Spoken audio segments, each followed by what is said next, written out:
don't know.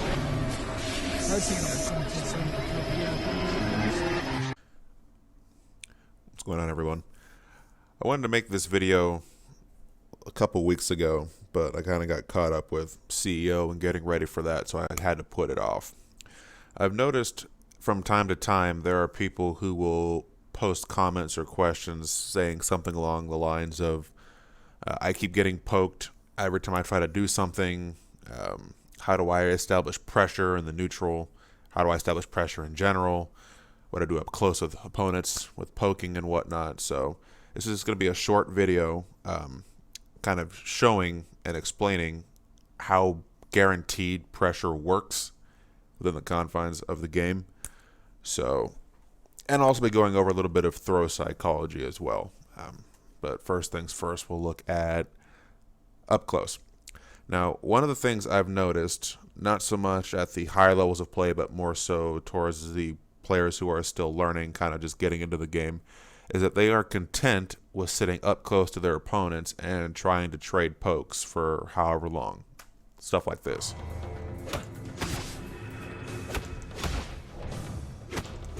Alright, that gets you nowhere.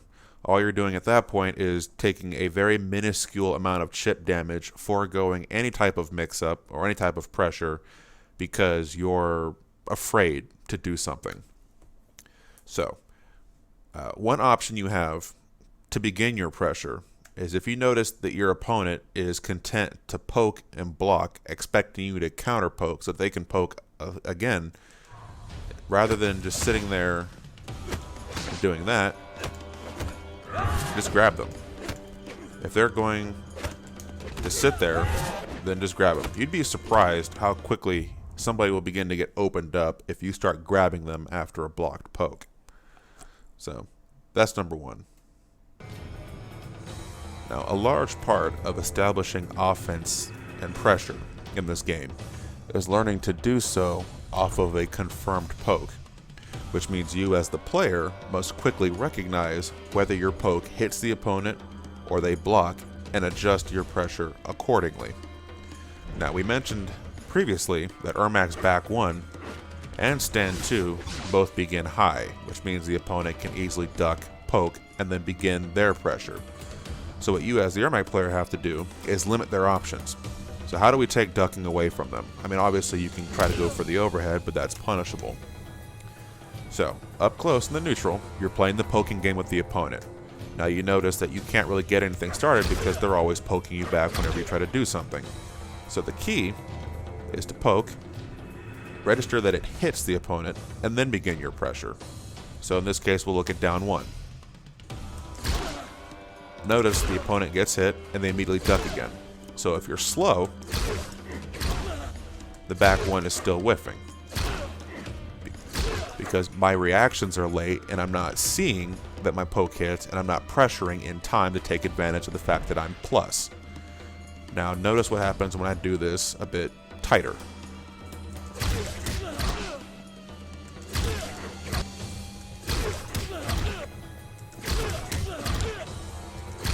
Notice when the opponent is trying to duck, they're now getting hit by the back 1 too. And that's because I'm plus off of my poke, and my down 1 guarantees back 1 when timed correctly. So if the opponent tries to backdash or counter poke me after getting hit, then he loses, and then he gets comboed.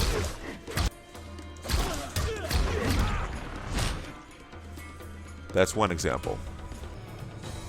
Now also notice that this principle also works for Ermac standing 2. Done neutral versus done after a confirmed poke. However, there may be an issue with this. Let's take a look.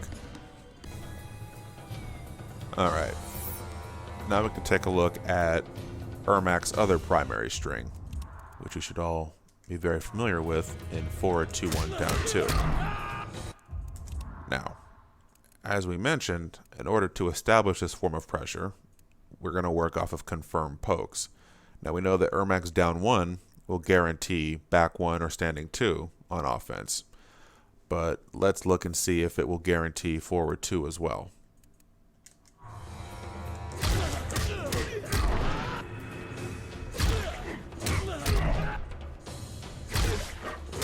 So we can see that Kung Lao can't backdash without being hit, which is fine. He also can't push a button without getting hit, and as far as counter poking or trying to grab Ermac. So this is good. However, he does still have an option.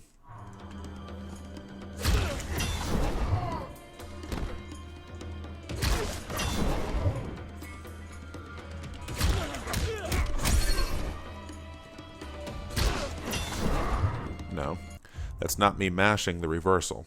That's me as a player recognizing that Ermac's down 1 does not guarantee forward 2, even on hit. It leaves enough of a frame gap for Kung Lao to then counter, to armor, and counter armor, I guess, would be the one way of going about it. But to armor and then punish Ermac for trying to do something that isn't guaranteed. Now, that may not be a reaction for every player, though I have played players myself who have reacted to a down 1 into forward 2 and armored me. Some could say it's a read, but there are players out there who can react to that and they will punish you for doing that. So we have to keep looking at all of Ermac's options to establish pressure up close. So earlier, we were using Ermac's down 1 on hit to establish pressure to guarantee his offense.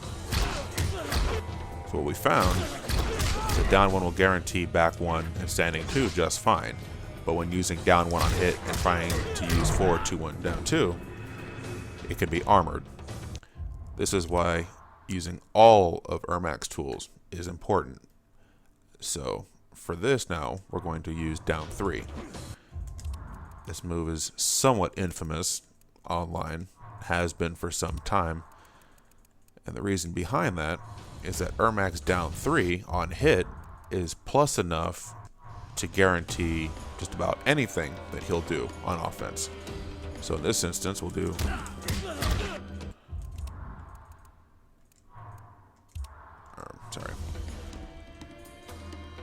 we're going to set Ermac to down 3 into back 1.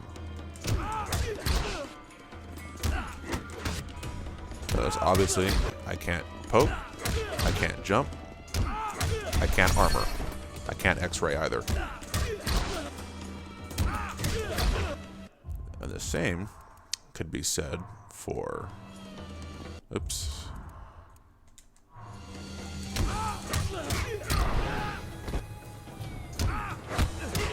See, down 3 on hit will guarantee forward 2-1 down 2. Notice I can't even do X-rays without getting hit. I can backdash, but again, I just get hit and launched. So this is why Ermac's down 3 is important to his neutral, because it guarantees his options. Even so much to say as it guarantees, we'll set him to record again.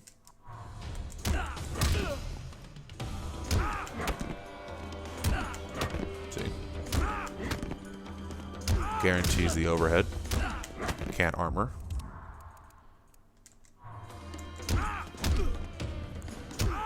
Guarantees the low. Can't armor. Can't even jump. So, using down 1 and down 3 is how Ermac then establishes his pressure up close.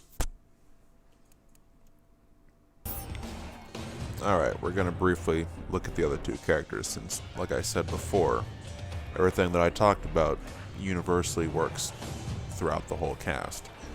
So Tremor is another character that many players often complain about getting poked out of his pressure, since all of his most notable strings begin with highs. So he's fairly easy to low profile. Now this is what makes his neutral game so important, especially his poking and counter poking game. Now it's no secret that Tremor has slow pokes. His fastest one is 9 frames, it's his down 1. What people often overlook is that Tremor's pokes all have enough hit advantage to guarantee his offense on hit. For example, his down 1 is plus 15, which is what Ermac's down 3 is, and we just saw how effective Ermac's down 3 can be on hit. Tremor's down 3 is plus 14 on hit. His down 4 is plus 21. Now what this means is, just like with Ermac, all of his down pokes will guarantee offense on hit, so that if the opponent tries to armor,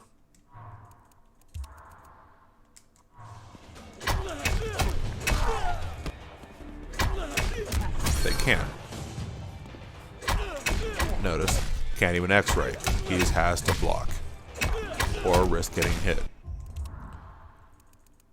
Now, the great thing about Tremor's down 4, as we just saw, it's plus 21 on hit, which means from this little window here, right around this space, his down 1 will also guarantee standing 2 up close. What this means is you as a Tremor player now have access on a poke to mix the opponent up with 2-1-2 into a hard knockdown, or the low, which will then lead to a launcher. And if the opponent gets hit by down 4, as we saw, they are forced to respect it.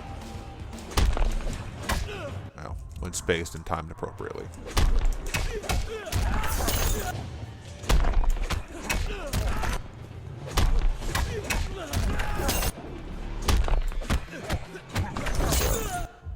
That just means you as a Tremor player have to learn how to play the neutral, work with your pokes, and recognize when your pokes hit, and then use that to establish your offense, which Tremor does still have, despite the nerfs.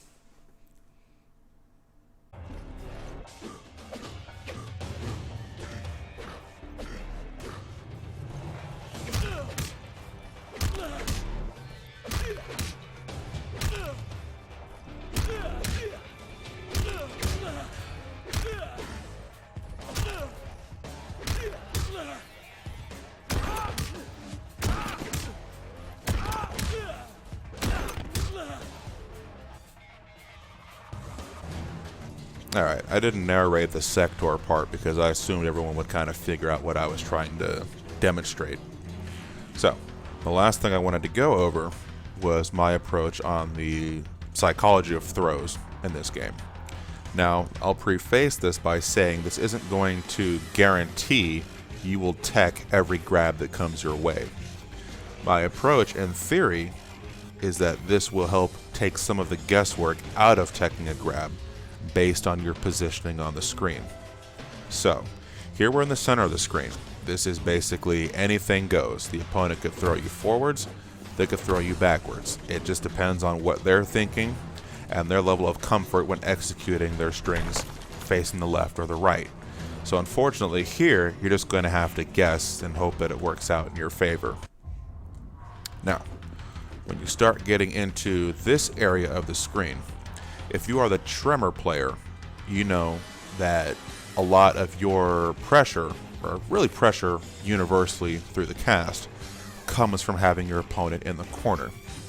So, if you're the Tremor player, you know that the Kotal Khan is going to want to escape the corner and then put you in it. So if you see the grab coming from Kotal, you're better off teching the back grab because he's going to throw you back in the corner. Now, the worst case scenario is that he decides to mix it up and throw you forward, back towards the center of the screen. Chances are he's not going to do this because Blood God benefits more. Kotal in general, most of the characters in general, benefit more from having you in the corner. That's where he's going to throw you. Mid-screen, he has options, but he's not as much of a threat. If you are the Kotal Khan player, you know that Tremor is going to want you in the corner, so that if he's going to grab you, you're better off teching the front grab. Again, for Tremor, best case scenario, you break the grab because Kotal tried to throw you in the corner. Worst case scenario, you get grabbed and tossed mid-screen, and then, you kind of deal with Kotal from there. The same thing goes for Kotal Khan. Best case scenario, you tech the grab. Worst case scenario, you get thrown in the middle of the screen, and Tremor isn't as much of a threat mid-screen as he is when he has you in the corner. I know some are going to try to argue that, but I'm not trying to debate character tool sets. I'm just saying in general. Now the same can be said for this part of the screen over here. If you're the Tremor player, you know that Kotal's going to want to push you in the corner. So if he's going to go for a grab, chances are it's going to be the back grab because he doesn't benefit as much from having you mid-screen. If you are the Kotal Con player, obviously the Tremor is going to want you in the corner as opposed to mid-screen. So you're going to just assume the back grab is what's coming. Now, like I said before, this doesn't guarantee you're going to guess right. The opponent could mix you up, particularly at the end of the round, if he has you in the corner, and then try to throw you mid-screen because he knows that you're going to assume he's always going to throw you in the corner, and he's going to want to kill you or get the guaranteed win. Now, there's a whole other layer of mind games that comes with that. So, to review, anything goes in the center of the screen. You're just going to have to make an educated guess based on your opponent. About here is where your opponent is going to want you in the corner. So depending on which character you are, you're going to tech accordingly. And roughly here, the same goes true for the opposite side. They're going to want you in the corner, so tech the grab appropriately. Alright, that pretty much concludes this episode, I guess if you want to call it that, of MKX Tips and Tricks. If I think of anything else, I'll be sure to try and make a video about it. Peace. Thank you for watching this episode of MKX Tips and Tricks featuring RM Ragnarok. If you liked the content or found it informative, please leave a thumbs up on the video, subscribe for future content. If you have a question about anything that was shown in the video, or if you have an idea for a future video, leave a comment below. Peace.